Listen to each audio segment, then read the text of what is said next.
4 বছর হইতে আমরা খুবই অশেষ দুঃখের মধ্যে রয়েছি। কারণ আমাদের যে কাউন্সিলর সে কোনো দিশা পাচ্ছিল না। আজকের উনি যে পজিশনে ছিল, একটা ফাঁকা মাঠে আশ্রয় নিয়েছিল, কিন্তু তার কিছুদিন পর আবার একটা পাতা ঝরা গাছের নিচে আশ্রয় নিয়েছিল। কিন্তু সূর্যের উত্তপ্ত এত দেখা গেল, তিনি অবশেষে আবার আমাদের নেতৃবৃন্দের সঙ্গে যোগাযোগ করে উনি একটা সুন্দর আশ্রয় পেয়ে গেল।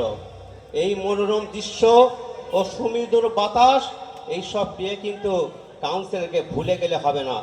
আগামী দিনে আমাদের 141 নম্বর ওয়ার্ডের যে সকল নেতৃবৃন্দ আছে, কর্মী আছে, বুথ প্রেসিডেন্ট আছে এবং আমাদের ওয়ার্ড প্রেসিডেন্ট রয়েছে, তার সঙ্গে যোগাযোগ করে আমাদের 141 নম্বর ওয়ার্ডকে সাফল্যমণ্ডিত করতে হবে।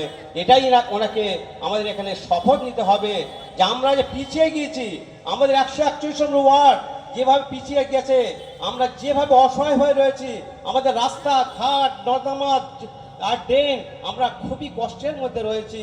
হয়তো আপনারা এখানে ফটো থাকলে দেখাতে পারতাম, দেখাতে পারিনি।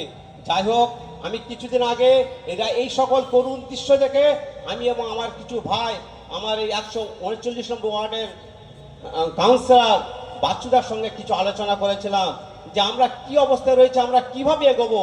অর্থাৎ আমরা তো 4 বছর পিছিয়ে গেছি, আর 1 বছর মাত্র বাকি আছে। উনি আমাকে কিছু সাজেশন দিয়েছিল, সেই সাজেশন অনুযায়ী আমি এবং আমার 2-1টি ছেলে মিলে আমরা ডাইরেক্ট চলে গিয়েছিলাম এমপি অফিসে। এমপি অফিসে গিয়ে আমাদের 141 নম্বর ওয়ার্ডের যে করুণ পরিস্থিতি হয়েছে, সেইটা আমরা তার টেবিলে বসে, 6 তলার টেবিলে বসে আলোচনা করেছি। আলোচনা করার পর আমাকে বলল, আপনাদের যে কি অবস্থা হয়ে আছে আমাকে একটু পত্রের মাধ্যমে জানিয়ে দাও, বা একটা চিঠি দিকে জানিয়ে দাও। আমি সেই চিঠি ওখানে লিখে দিয়ে এসেছি। লিখে দিয়ে আসার পর আমাকে একদিন ফোন করেছিল, আপনি যেটা লিখেছেন